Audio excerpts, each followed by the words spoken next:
Capítulo 9. Transcurrió el verano y llegó el fin del curso. El último día hubo una fiesta en la escuela, con un discurso de Herr Graup, una exposición de labores de las niñas, una exhibición de gimnasia de los niños y mucho cantar a la tirolesa por parte de todos. A media tarde se les dio a cada uno una salchicha y un pedazo de pan y volvieron a sus casas dando un paseo por el pueblo, comiendo y riendo, haciendo planes para el día siguiente. Las vacaciones de verano habían comenzado.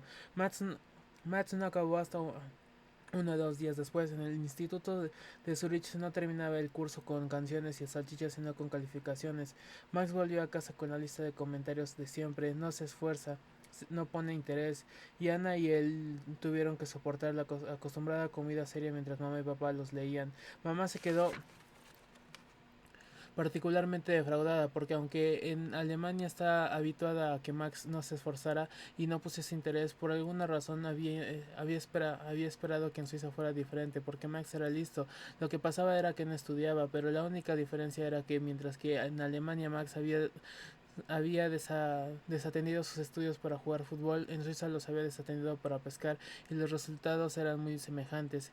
Era asombroso, pensaba Ana, que siguiera yendo a pescar aunque nunca pescara nada. Hasta los niños de Eswin habían empezado a tomarle el pelo. Otra vez estás bañando gusanos, le preguntaban a pasar junto a él, y más le lanzaban una mirada furibunda, sin poder replicarles por miedo a asustar a algún pez que fuera a picar en ese momento. Cuando Mars no estaba pescando, él, Diana y los tres niños Eswin nadaban en el lago y jugaban todos juntos, o se iban de paseo por el bosque. Mars se llevaba bien con Franz y Ana, y le había tomado mucho cariño a Brenelli. Trudy solo tenía 6 años, pero iba siempre detrás de ellos, haciendo lo que hicieran. A veces se les unía Roesley, y un día incluso fue con ellos el niño pelirrojo que tuvo buen cuidado de ignorar a Anne y Brenelli, y se limitó a hablar de fútbol con Max. Una mañana, cuando Anne y Max se bajaron, encontraron a los niños Swin jugando con un niño y una niña a quienes no habían visto nunca. Eran alemanes, aproximadamente de sus mismas edades, y estaban de vacaciones con sus padres en el hostal. ¿De qué parte de Alemania son?, preguntó Max. De Múnich, dijo el niño. Nosotros vivíamos en Berlín, dijo Ana. Caramba, dijo el niño, Berlín debe ser estupendo. Jugaron todos juntos a las 3. Antes no había sido muy divertido porque solo eran 4. Trudy no contaba porque corría muy despacio y siempre lloraba cuando la atrapaban. Pero los niños alemanes eran los dos muy rápidos, y por primera vez el juego fue verdaderamente emocionante. Brunelli acababa de atrapar al niño alemán y él había atrapado a Ana, de manera que ahora le tocaba a Ana atrapar al siguiente, y se fue detrás de la niña alemana. Dieron vueltas y vueltas por el patio del hostal, cambiando de dirección y saltando por encima de las cosas, hasta que cuando Ana creía que iba a atraparlo, de pronto se interpuso entre ellas una señora alta y delgada, con gesto desagradable. La señora apareció tan de repente que no se sabía dónde, que Ana le costó trabajo pararse, y casi choca con ella. Perdone, dijo, pero la señora no contestó. Siegfried, chilló con voz aguda. Gundrun, les ha dicho que no jueguen con estos niños. Agarró a la niña alemana y se la llevó. El niño la siguió, pero cuando su madre no lo miraba, hizo un gesto raro a Ana y movió las manos como excusándose. Luego los tres desaparecieron en el interior del hostal. Qué enfadada estaba esa señora, dijo Brenelli. A lo mejor cree que somos maleducados, dijo Ana. Intentaron seguir jugando sin los niños alemanes, pero no resultó bien, y acabó en desastre como siempre. Como Trudy lloraba porque la habían atrapado, Ana no volvió a ver a los niños alemanes sino hasta última hora de la tarde. Debían haber estado de compras en Zurich, porque cada uno venía con un paquete, y su madre traía varios más grandes. Cuando iban a entrar en el hostal, Ana vio ante sí la ocasión de demostrar que no era una maleducada. Se adelantó de un salto y les abrió la puerta, pero aquel gesto no pareció agradarle para nada a la señora alemana. Grundrun Siegfried, dijo, y rápidamente empujó adentro de los niños. Luego, con cara agria y apartándose lo más posible de Ana, se escurrió ella por la puerta. Le costó trabajo porque casi le atascan los paquetes, pero al fin pasó y desapareció. Ni siquiera le había dado las gracias, pensó Anne. Ana. Ella sí que era maleducada. Al día siguiente Ana y Max se habían quedado en ir al bosque con los niños Swin y el otro llovió el otro llovió y al tercero mamá se los llevó a Zurich para comprarles calcetines, así que no vieron a los niños alemanes. Pero a la siguiente mañana, cuando Ana y Max salieron al patio después de desayunar, allí estaban otra vez jugando con los Swin. Ana corrió hacia ellos. Jugando a las tres, dijo, no, dijo Branelli, poniéndose un poco colorada. Y de todos modos tú no puedes jugar. Ana se quedó tan sorprendida que por un momento no supo qué decir. Estaría otra vez Branelli disgustada por el niño pelirrojo, pero hacía siglos que no le veía. ¿Por qué no puedo jugar, Ana? Preguntó Max. Fra Franz estaba tan sorprendido como su hermana, y tú tampoco, dijo, señalando a los niños alemanes. Dicen que no los dejan jugar con ustedes. Estaba claro que a los niños alemanes no solo les habían prohibido jugar, sino hasta hablar con ellos, porque parecía como si el niño quisiera decir algo, pero al fin solo puso su extraño gesto de excusa y se encogió de hombros. Anna y Max se miraron, nunca se habían encontrado en aquella situación. Entonces Trudy, que había estado escuchando, se puso de repente a cantar. Animals no pueden jugar, Animals no pueden jugar. Cállate, dijo Franz, vamos. Y él y Brenelli salieron corriendo hacia el lago seguidos por los niños alemanes. Por un instante Trudy se quedó desconcertada, luego cantó su último y desafiante Animats no pueden jugar y se fue trotando detrás de los otros con sus piernas cortas. Animats se quedaron allí solos. ¿Por qué no los dejan jugar con nosotros? Preguntó Ana, pero Mats tampoco lo sabía. No pudieron hacer otra cosa que volver al comedor, donde papá y mamá estaban todavía acabando de desayunar. Creí que iban a jugar con Franz y Brunelli, dijo mamá. Mats explicó lo que había ocurrido. Qué extraño, dijo mamá. A lo mejor tú podrías hablar con la madre, dijo Ana. Acababa de ver a la señora alemana que estaba sentada en una mesa de un rincón con un señor que debía ser su marido. Desde luego que lo haré, dijo mamá. En ese momento la señora alemana y su marido se levantan para irse del comedor y mamá sale a interceptarlos. Se encontraba demasiado lejos para que Ana oyera lo que decían, pero mamá solo había pronunciado unas palabras cuando la señora alemana le contestó algo que hizo que mamá se pusiera colorada de indignación. La señora alemana dijo que algo más e hizo como si fuera a marcharse, pero mamá la tomó de un brazo. Ah, no, no se acabó, gritó mamá con una voz que retumbó por todo el comedor. Con esto no se ha acabado nada. Con esto dio media vuelta y se volvió a la mesa, mientras la señora alemana y su marido salían con un gesto despectivo. Tan oído en todo el comedor, dijo papá enfadado mientras mamá se sentaba. Papá detestaba hacer escenas en público. Mejor, dijo mamá tan sonoramente que papá susurró, chist, y le hizo señal con las manos de que se calmara. Él trata de hablar bajo, no sirve sino para indignar aún más a mamá, y casi no podía articular las palabras. Son nazis, dijo por fin. Les han prohibido a sus hijos que jueguen con los nuestros porque los niños son judíos. Su voz iba subiendo de volumen, de pura indignación. Y tú quieres que hable bajo, gritó de tal modo que a una señora mayor que aún estaba acabando de desayunar casi se le derrama el café del susto. Papá apretó la boca. Ni por un momento se me ocurrió que Annie y Max jugaran con hijos de nazis, dijo. Así que no pasa nada. Pero ¿y Brunel y Franz? Preguntó Max. Eso quiere decir que si juegan con los niños alemanes no pueden jugar con nosotros. Pues Brunel y Franz tendrán que decidir quiénes son sus amigos, respondió papá. La neutralidad suiza está muy bien, pero se corre el riesgo de llevarla demasiado lejos. Se levantó de la mesa. Voy a decirle unas palabras a su padre. Papá volvió al poco rato. Le había dicho a Harry Swin que sus hijos tendrían que escoger entre jugar con Anne y Mats o con los huéspedes alemanes. No podían jugar con todos. Papá había pedido que lo decidieran sin prisas, pero que le dieran una contestación aquella noche. Mi figura que se quedaría con nosotros, dijo Max. Al fin y al cabo nosotros seguiríamos estando aquí mucho después de que esos otros niños se hayan ido. Pero fue difícil saber qué hacer durante el resto del día. Max bajó al lago con su caña de pescar, sus gusanos y su pedacito de pan. Ana no podía sujetarse a nada. Por fin decidió escribir un poema sobre una avalancha que cubría una ciudad entera, pero no le salió demasiado bien. Cuando llegó a la ilustración, le aburrió tanto la idea de hacerla toda blanca que desistió.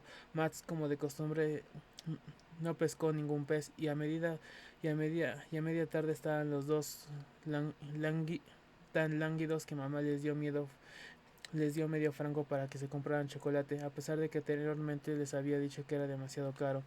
De vuelta de la confitería, vieron a Brenel y Franz que hablaban con cara seria a la puerta del hotel y pasaron de largo, mirando al frente hasta para hacerse los distraídos. Después de aquello se sintieron peor que nunca. Luego Max volvió a su pesca y Ana decidió ir a bañarse para salvar así algo del día. Estuvo flotando boca arriba, cosa que acababa de aprender a hacer, pero ni siquiera eso la puso de buen humor. Todo parecía absurdo, porque no podían jugar todos juntos, ella y Max y los Win y los niños alemanes. ¿Por qué todo aquel lío de decisiones y de hacer bandos? De pronto hubo un chapuzón de a su lado. Era Brenelli. Llevaba las largas y delgadas trenzas atadas en un moño sobre la cabeza para no mojarlas, y su cara estaba más sonrojada y preocupada que nunca. Siento lo de esta mañana, dijo Brenelli, sin respiración. Hemos decidido que preferimos jugar con ustedes, aunque así no podamos jugar con Siegfried y Gundrun. Entonces apareció Franz de la orilla. Hola Max, gritó, disfrutando del baño de los gusanos. En este mismo momento habría pescado un pez gordo, dijo Max, si tú no me lo hubieras asustado. Pero se puso muy contento de todos modos. En la cena de aquella noche, Ana vio a los niños alemanes por última vez. Estaban sentados en el comedor con sus padres muy tiesos. Su madre les hablaba en voz baja y con insistencia, y ni siquiera el niño se volvió una sola vez para mirar a Ana o a Max. Al final de la comida pasó de largo junto a su mesa como si no los viera. La familia entera se marchó la mañana siguiente. Me temo que le hemos hecho perder unos clientes a Herswin, dijo papá. Mamá estaba triunfante. Pues es una pena, dijo Ana. Estoy segura de que a ese niño le éramos simpáticos. Matt sacudió la cabeza. Al final ya no, dijo. Después del sermón que les echó su madre ya no. Era verdad, pensó Ana. Se preguntó qué estaría pensando ahora el niño alemán, que le habría dicho su madre de ella y de Max, y cómo serían cuando fueran mayor. Capítulo 10. Justo antes de que acabaran las vacaciones de verano, papá se fue a París. Eran ya tantos los refugiados alemanes que vivían allí, que habían fundado un periódico propio. Se llamaba el diario Parisino, y algunos de los artículos que papá había escrito en Zurich habían salido en él. Ahora en, ahora en el, en el Ahora el director quería que escribiera para el periódico con más regularidad. Papá pensaba que si aquello salía bien se podría ir todos a vivir a París. Al día siguiente de irse papá llegó Omama. Era la abuela de los niños y venía a visitarlos desde el sur de Francia. Qué divertido, dijo Ana. Omama podría cruzarse con papá en el tren, podrían decirse adiós, pero no lo harían, dijo Max. No se llevan bien. ¿Por qué no? Preguntó Ana. Era verdad, ahora que lo pensaba, que mamá solo iba a verlos cuando papá estaba afuera. Uno de esos asuntos de familia, dijo Max con un tono de voz irritante que quería ser de persona mayor. Ella no quería que mamá y papá se casaran. Pues ya no tiene remedio, dijo Ana riendo. Ana estaba afuera jugando con Brenelli cuando llegó mamá, pero enseguida supo que había llegado por los ladridos histéricos que salían de una ventana abierta del hostal. O mamá no iba a ninguna parte sin Pumpel, su perro salchicha. Ana siguió la dirección de los ladridos y encontró a mamá con mamá. Ana querida, exclamó mamá, qué alegría me da verte, y apretó a Ana contra su pecho robusto. Pasados unos instantes, Ana pensó que ya estaba bien de abrazos y quiso escurrirse, pero mamá la sujetaba con fuerza y la apretó un poquito más. Ana recordó que mamá siempre hacía eso. ¿Cuánto tiempo sin verlos?, exclamó mamá. Es horrible, Hitler. Sus ojos, que eran azules como los de mamá, pero mucho más claros, se llenaron de lágrimas, y sus barbillas, que eran dos, temblaron levemente.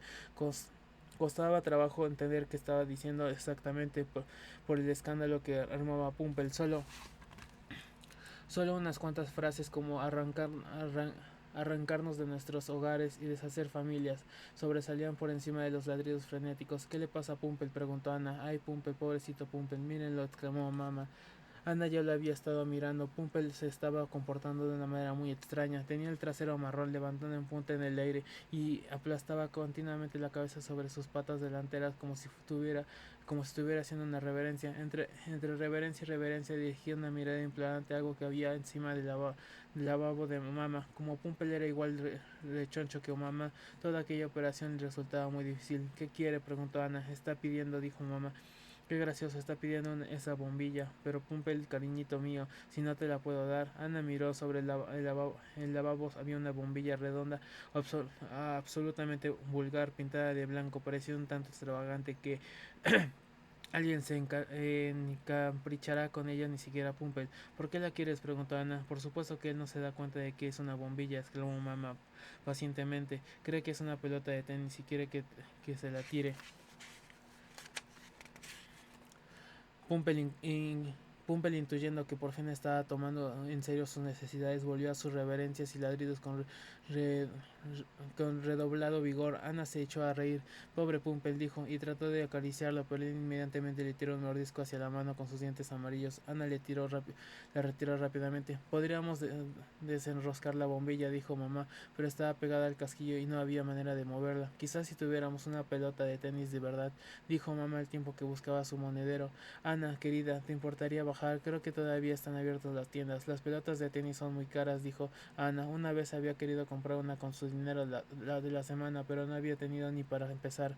No importa, dijo mamá. No puedo dejar así al pobre Pumpel. Se va a agotar. Pero cuando Ana volvió, Pumpel había perdido todo interés por el asunto. Estaba tendido en el suelo rugiendo, y cuando Ana le puso la pelota cautelosamente entre las patas, él la recibió con una mirada de absoluta repugnancia y hundido en ella los dientes sin vacilar. La pelota expiró como un suspiro. Pumpel se levantó, rascó el suelo 2 veces con las patas traseras y se retiró debajo de la cama. Verdaderamente es un perro horrible, dijo Ana más tarde a Max. No sé cómo mamá lo aguanta. Ojalá tuviéramos nosotros el dinero de la pelota, dijo Max. Así podríamos ir a la fiesta. Iba a haber una fiesta en el pueblo, un acontecimiento anual que tenía muy emocionados a los niños de la localidad. Franz y Brenelli llevaban meses ahorrando, pero extrañamente Anne y Max no se habían enterado hasta hacía poco. Como no tenían ahorros, no veían manera de ir. Con los fondos de uno y otro combinados no les daría más que para una vuelta de los caballitos. Y eso, dijo Ana, sería peor que no ir. Por un momento que le había ocurrido pedirle dinero a mamá, fue después de su primer día de vuelta a la escuela, en que nadie había hablado de otra cosa que la fiesta de cuánto dinero se tendría que gastar, pero Max le había recordado que mamá estaba intentando ahorrar. Si se iban a vivir a París necesitarían hasta el último céntimo para el traslado. Entre tanto, Pompel, aunque nadie habría podido decir que fuera un perro simpático, hacía la vida mucho más interesante. Carecía del más mínimo sentido común. Hasta mamá, que ya estaba acostumbrada a su modo de ser, estaba sorprendida cuando lo subió a un barco. Él se fue derecho a la borda y solo costó de grandes esfuerzos se pudo impedir que se arrojara al agua. A la vez siguiente que mamá quiso ir a Zurich, intentó llevarlo en el tren, pero él se negó a subir. Sin embargo, tan pronto como el tren salió de la estación, dejándolos a mamá y a él en el andén, Pumpel rompió la correa y salió en persecución del tren, ladrando como un loco por toda la vía hasta el pueblo siguiente. Un niño lo trajo una hora más tarde, agotado, y tuvo que descansar el resto del día. ¿Tú crees que le pasará algo en la vista?, preguntó mamá. Tonterías, mamá, dijo mamá, que entre la posibilidad de irse a París y la falta de dinero creía tener preocupaciones más importantes. Además, aún en el caso de que le pasara algo, no lo podríamos poner gafas. Era una pena, porque mamá, a pesar de sus tonterías con Pumpel, era en realidad muy cariñosa. Ella también era refugiada, pero su marido no era famoso como papá. Habían podido sacar todos sus bienes de Alemania y ahora vivían cómodamente en el Mediterráneo, a diferencia de mamá. O mamá no tenía que ahorrar y a menudo organizaban pequeñas convites que normalmente no habría podido pagar. ¿Y no podríamos pedirle a mamá un poco de dinero para la fiesta?, preguntó Ana un día después de que mamá les llevara a todos relámpagos de chocolate de la confitería del pueblo. Max la miró con horror. Ana, no podemos hacer eso, dijo secamente. Ana ya sabía que no podía, pero era tan tentador. Faltaba solo una semana para la fiesta. Unos cuantos días antes de que Omama tuviera que volver al sur de Francia, Pumpel desapareció. Se había escapado de su habitación por la mañana temprano y ella no le había dado importancia. A menudo se iba a dar una vuelta junto al lago o solía volver muy deprisa por su propia voluntad, pero cuando llegó la hora del desayuno todavía no había regresado y Omama empezó a preguntar si alguien lo había visto.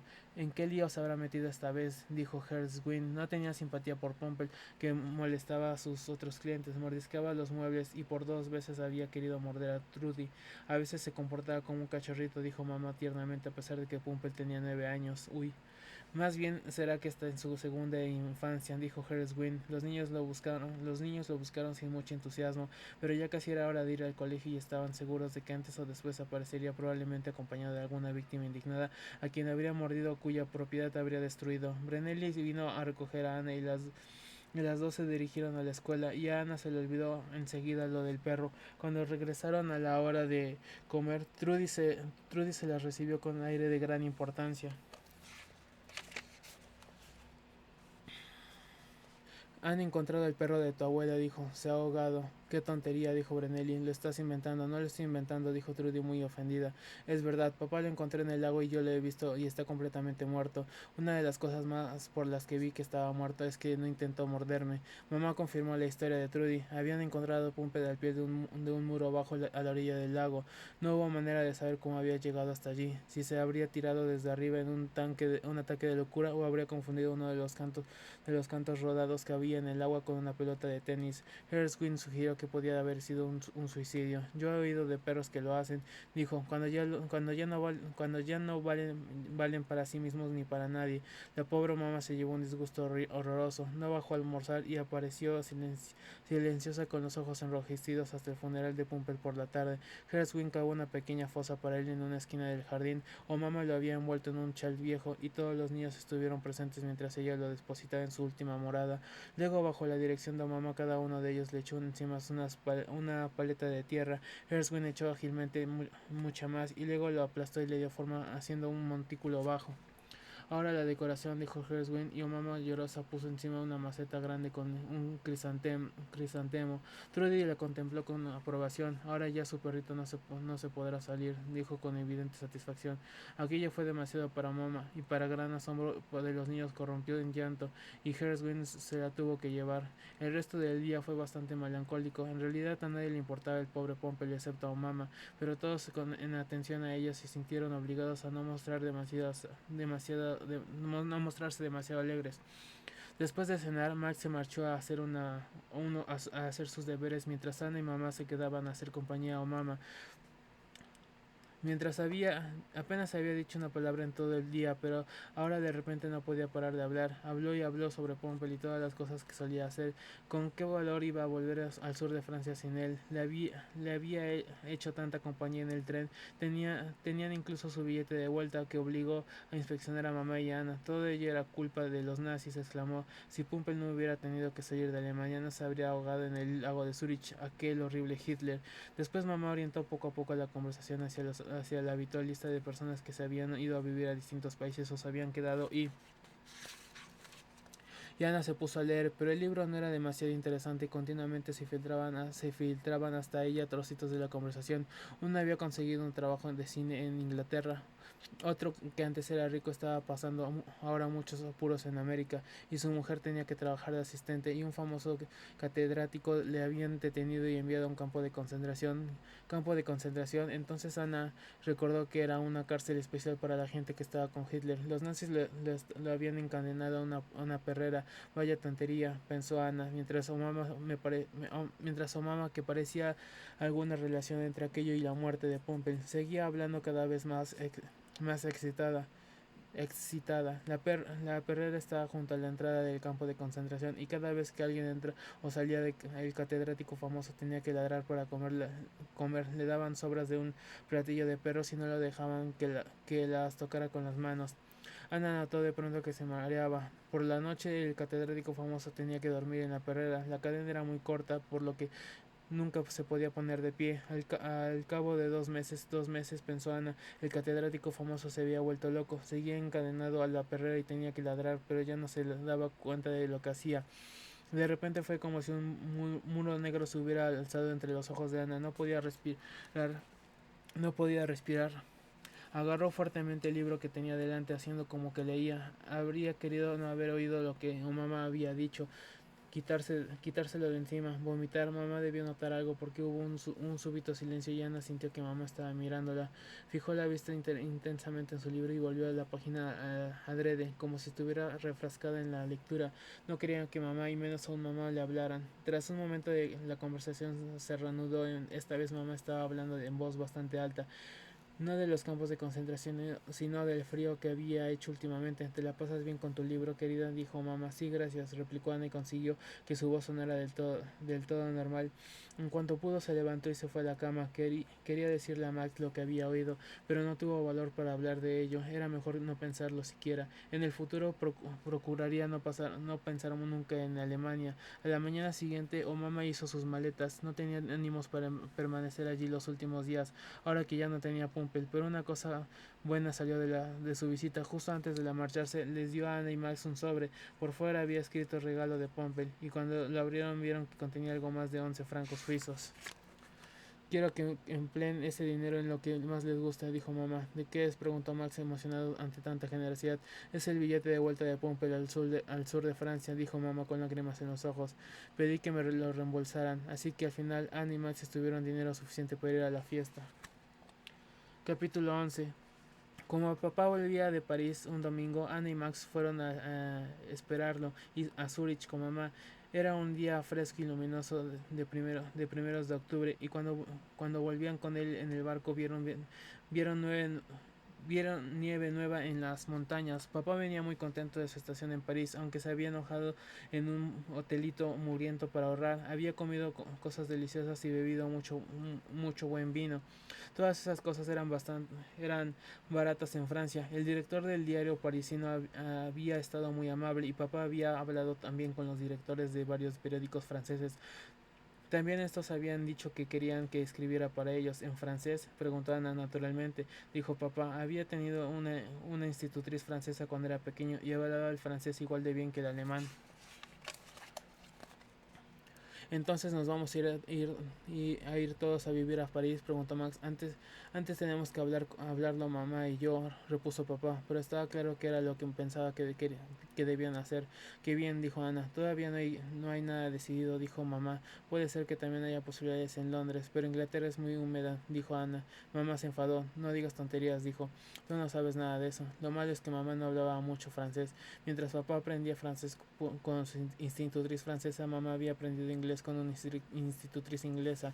Las institutrices inglesas eran tan simpáticas que mamá siempre había deseado conocer su París de origen.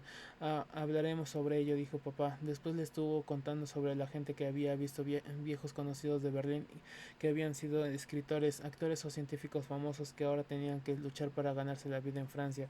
Una mañana me encontré con aquel actor. ¿Te acuerdas de Blumenthal?, dijo papá, y mamá supo enseguida a quién se refería, pues ha puesto una pastelería. Su mujer hace los pasteles y él está en el mostrador. Me lo encontré sirviendo pastel de manzana a un cliente especial, y papá sonrió. La última vez que lo había visto era el invitado de honor en un banquete de la ópera de Berlín. También había conocido a una periodista francesa y su mujer, que lo había invitado varias veces a su casa. Son una gente encantadora, dijo papá, y tienen una hija de la edad de Ana, y si nos vamos a vivir a París seguro que te caen muy bien.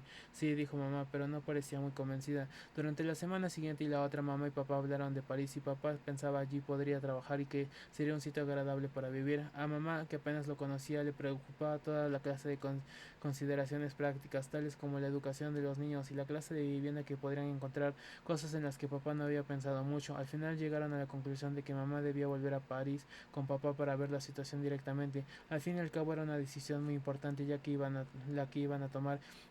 Nosotros, preguntó Max. Él y Ana estaban sentados entre la cama de la habitación de sus padres, a donde habían sido convocados para la discusión. Mamá ocupaba la única silla, y papá, con aire de duende elegante, estaba encaramado en una maleta puesta de pie. Se estaba un poco apretujado, pero había más intimidad que en el piso de abajo. Yo creo que ya son mayorcitos para cuidar de ustedes mismos durante unas cuantas semanas, dijo mamá. ¿Quieres decir que nos quedaremos aquí solos?, preguntó Ana. Parecía increíble. ¿Por qué no?, dijo mamá. Franz Wynn les echará un vistazo y se ocupará de que tengan la ropa limpia y de que se encuentren a su hora. Yo creo que el resto lo pueden hacer ustedes. Y así quedó decidido. Annie y Max enviarían una postal a sus padres cada 2 días, y para que supieran que todo iba bien, y mamá y papá harían lo mismo. Mamá les encargó que se acordaran de lavarse el cuello y ponerse calcetines limpios. Papá tenía algo más serio que decirles. Acuérdense que cuando mamá y yo estemos en París, ustedes serán los únicos representantes de la familia en Suiza, dijo. Es una gran responsabilidad. ¿Por qué?, preguntó Ana. ¿Qué tenemos qué hacer. Una vez estando en el zoológico de Berlín con tío Julius, había visto un animalito con aspecto de ratón y en su jaula había un cartel que decía que era el único representante de su especie en Alemania. Esperaba que no fuera nadie a mirarlos a ella y a Max. Pero no era nada de eso lo que había querido decir papá. Hay judíos dispersos por todo el mundo, explicó, y los nazis están diciendo mentiras horribles sobre ellos. De modo que es muy importante que la gente como nosotros demuestre que no es verdad. ¿Y cómo podemos demostrarlo?, preguntó Max. Siendo mejores que los demás, dijo papá. Por ejemplo, los nazis dicen que los judíos no son honrados, de manera que no basta con que seamos igual de honrados que los demás, tenemos que serlo más. Ana enseguida se acordó arrepentida de la última vez que había comprado un lápiz en Berlín. El hombre de la papelería se había cobrado de menos, pero ella no había señalado el error, y si los nazis se hubieran enterado, tenemos que ser más trabajadores que los demás, continuó papá, para demostrar que no somos holgazanes, más generosos para demostrar que no somos tacaños, más amables para demostrar que no somos groseros. Max asintió. Puede parecer que el mundo es mucho pedir, añadió papá, pero yo creo que vale la pena porque los judíos son personas estupendas y están muy bien ser judío, y cuando mamá y yo volvamos, estoy seguro de que estaremos muy orgullosos de cómo nos han representado en Suiza.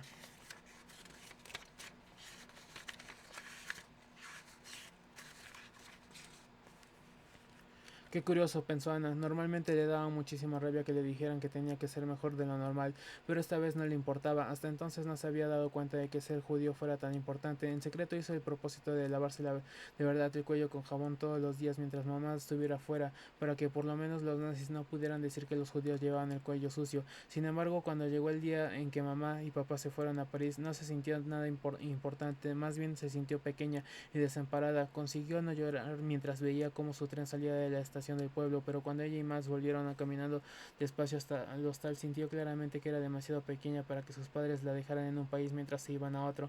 Max, hombrecito, dijo Max de repente, anímate. Y fue tan divertido que le llamaran hombrecito, que era como la gente a veces llamaba a Max, que Anna se echó a reír. Después de aquello mejoró el panorama. Franz Wynne había preparado su comida favorita, y en cierto modo fue estupendo que Max y ella comieran en una mesa del comedor para ellos solos. Luego Brunelli pasó a recoger la primera clase de la tarde y acababa la escuela. Ella y Max jugaron con los tres niños Wynne como siempre. La hora de acostarse, que Ana había temido que fuera la peor, resultó en realidad muy agradable, porque Hertzwin fue a su habitación y les estuvo contando historias divertidas sobre algunas de las personas que iban al hostal. Al día siguiente ella y Max pudieron escribir una postal muy alegre a mamá y papá, y a la mañana del segundo día llegó una para ellos desde París. Después el tiempo transcurrió muy deprisa. Las postales eran una gran ayuda. Todos los días escribía mamá y papá o recibía noticias de ellos, y así era como si no estuvieran tan lejos. El domingo Ana y Max y los tres niños Swin fueron al bosque a recoger castañas dulces. Volvieron con grandes canastos llenos, y Franz Wynne las asó en el horno. Luego todos se las comieron para cenar en la cocina de los Swin, untadas con mucha mantequilla. Estaban deliciosas. Al final de la segunda semana después de la marcha de mamá y papá, Herr Grove llevó a la clase de Ana de excursión a las montañas. Pasaron la noche allí arriba en una ladera. Durmieron sobre paja en una cabaña de troncos, y por la mañana Grove les hizo levantarse antes de que amanecieran. Los llevó por un sendero estrecho que subía por la montaña, y de pronto Ana se dio cuenta de que el suelo que pisaban se había vuelto frío y húmedo. Era nieve. Mira, Brunelli exclamó, y mientras la miraban, la nieve, que había sido vagamente gris en la oscuridad, se volvió de repente más clara sonrosada. Ocurrió muy deprisa, y de pronto una luz rosácea se extendió por toda la montaña. Ana miró a Brunelli. Se había vuelto mal. Su suéter se había vuelto malva, su cara estaba colorada, y hasta sus trenzas color ratón tenían un resplandor anaranjado. Los otros niños estaban igualmente transformados, hasta la barba de Herr Grove se había vuelto color de rosa, y después de ellos había una enorme extensión de nieve color rosa fuerte, y cielo del mismo color, ligeramente más pálido. Poco a poco el rosa se fue desvaneciendo y la luz se hizo más intensa. El mundo rosáceo que se abría detrás de Brunelli y los demás se dividió en el cielo azul y nieve blanca deslumbrante, y fue totalmente de vida. Han visto el amanecer en las montañas azules, la vista más hermosa del mundo, dijo Grau, como si hubiera sido el causante de todo. Luego les hizo volver a bajar. Fue una larga caminata, y Ana se estaba cansando mucho antes de llegar abajo. Durante el viaje de vuelta en tren se deseando que mamá y papá no estuvieran en París para poderles contar su aventura, pero quizás pronto hubiera noticias de su regreso. Mamá había prometido que se quedarían 3 semanas como máximo y ya había pasado un poco más de dos. No volvieron al hostal hasta el anochecer. Matt le estaba esperando para escribir la postal del día. Y a pesar de lo cansado que estaba, Ana consiguió meter en ella muchas cosas sobre su excursión. Después, y aunque no eran más de las 7, se fue a la cama. Según había el piso de arriba, se encontró a Franz y Brenelli cuchicheando en el pasillo. Al verla se callaron. ¿Qué estaban diciendo?, preguntó Ana. Había oído el nombre de su padre y luego sobre los nazis. Nada, dijo Brenelli. Sí que estaba hablando, dijo Ana. Los he oído. Papá, he dicho que no te lo dijéramos, dijo Brenelli compungida. Para que no te disgustaras, dijo Franz, pero venía escrito en el periódico: los nazis han puesto a precio a la cabeza de tu papá. ¿Precio?, preguntó Ana sin comprender. Sí, dijo Franz, 1000 marcos alemanes. Papá dice que eso demuestra lo importante que debe ser tu papá. Había una foto de él y todo. ¿Cómo se podían poner 1000 marcos a la cabeza de una persona? Qué tontería. Decidió preguntarle a Max cuando subiera a acostarse, pero se durmió mucho antes. Se despertó en mitad de la noche. Fue muy de repente, como si algo le hubiera sucedido dentro de la cabeza. De inmediatamente se encontró despierta del todo, y como si durante toda la noche no hubiera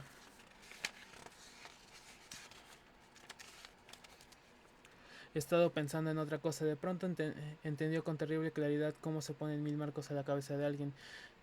Vio mentalmente una habitación. Era una habitación de aspecto extraño, porque era en Francia, y el techo, en vez de ser continuo, era una masa de vigas entrecruzadas. En los huecos que quedaban entre las vigas había algo que se movía. Estaba oscuro, pero entonces la puerta se abría y se encendía la luz. Papá venía a acostarse. Dio unos cuantos pasos hacia el centro de la habitación. Ana quería gritarle no, y entonces empezó un diluvio de monedas que se derramaban desde el techo sobre la cabeza de papá. Él se puso a gritar, pero las monedas seguían cayendo hasta enterrarlo por completo. De, de modo que era que, de modo que era aquello lo que Herzwin no había querido que supiera. Era aquello lo que los nazis iban a hacerle a papá. O tal vez, puesto que venían en el periódico, lo habían hecho ya. Ana se quedó inmóvil, horrorizada. Oía a Max en las otras camas respirar suavemente y con seguridad lo despertaba, pero a Max le sentaba muy mal que lo despertaran por la noche. Probablemente no haría más que enfadarse y decir que todo era tonterías. Y tal vez fueran solo tonterías, pensó Ana con un súbito alivio de su angustia. Tal vez por la mañana lo viera todo como uno de aquellos absurdos terrores nocturnos que le asustaban cuando era más pequeña, como aquellas veces que pensaba que la casa se había incendiado o que se le había parado el corazón. Por la mañana habría la postal acostumbrada de mamá y papá y todo estaría bien. Sí, pero aquello no eran imaginaciones suyas.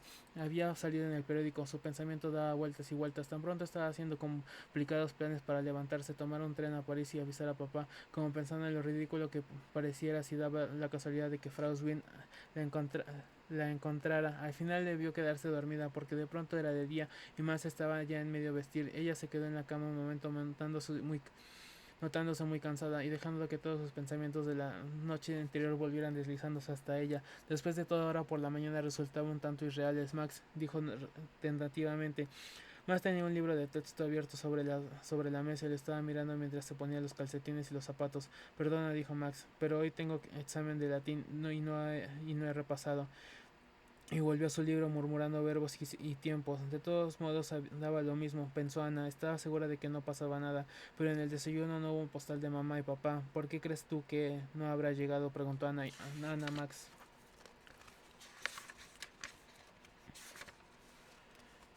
Retraso del correo, dijo Max indistintamente, a través de un bocado de pan. Adiós, y salió corriendo para tomar el tren. Seguro que llega esta tarde, dijo Herzwin.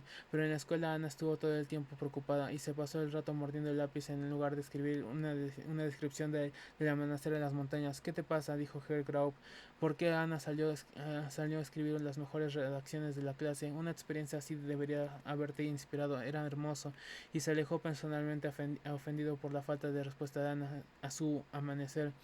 Aún no había postal cuando Ana volvió de la escuela, y no la hubo tampoco en el último correo de las 7. Era la primera vez que mamá y papá no habían escrito. Ana consiguió soportar la cena pensando fríamente en retrasos postales, pero una vez en la cama y con la luz apagada, todos los terrores de la noche anterior volvieron a inundarla con tal fuerza que sintió como si casi la ahogaran. Quiso recordar que era judía y no debía asustarse, porque si no los nazis le dirían que todos los judíos eran cobardes, pero no le sirvió de nada. Seguía viendo la habitación del techo extraño y la horrible lluvia de monedas cayendo sobre la cabeza de papá. Aunque cerró los ojos y hundió la cara en la almohada, lo seguía viendo. Debía haber hecho algún ruido en la cama porque de repente Max preguntó ¿qué te pasa? Nada, dijo Ana, pero al mismo tiempo que lo decía notó como una explosión que le subió del estómago hacia la garganta y de pronto se encontró sollozando papá, papá y Max estaba sentado en su cama y le daba palmaditas en un brazo. Pero mira que eres tonta, dijo cuando Ana le hubiera explicado sus temores. Tú no sabes lo que quiere decir poner precio a la cabeza de alguien. No, no es lo que yo pensaba, dijo Ana. No, replicó Max, no es ni parecido. Poner precio a la cabeza de una persona significa ofrecer una recompensa a quien captura a esa persona. Pues ya está, gimió Ana. Los nazis quieren detener a papá. Bueno, sí, en cierto modo, dijo Max, pero a Herswin no le parece muy grave. Al fin y al cabo no es mucho lo que pueden hacer mientras papá no esté en Alemania. Entonces, ¿tú crees que no le ha pasado nada? Claro que no le ha pasado nada. Por la mañana tendremos una postal, pero ¿y si mandan a alguien a Francia por él y un secuestrador o algo así? Entonces papá contaría con todos los efectivos de la policía francesa para protegerse. Y Max adoptó un acento supuestamente francés. Merci, por favor, no está permitido secuestrar a la gente en Francia. ¿Quiere que le contemos la cabeza en la guillotina? Lo, en, lo, lo escenificaba tan bien que Ana no pudo menos que reírse, y el propio Matt se sorprendió de su éxito. Ahora duérmete, dijo, y Ana estaba tan cansada que enseguida lo hizo, pero por la mañana en vez de posar recibieron una larga carta. Mamá y papá habían decidido que vivirían todos juntos en París y papá iba a ir a recogerlos. Papá, dijo Ana cuando se le pasó la primera emoción de verlos sano y salvo, papá, me disgusté un poco cuando me enteré de lo del precio de tu cabeza. Yo también, dijo papá, y no un poco, sino un mucho. ¿De veras? Preguntó Ana sorprendida. Siempre había creído que papá era muy valiente. Es que es un precio tan bajo, explicó papá. Con 1000 marcos no se va a ninguna parte en estos tiempos. Yo creo que algo mucho más, ¿no te parece? Sí, dijo Ana, ya más tranquila. Ningún secuestrador que se aprecie aceptaría esa miseria, dijo papá y sacudió la cabeza con tristeza. Estoy por escribir a Hitler para quejarme.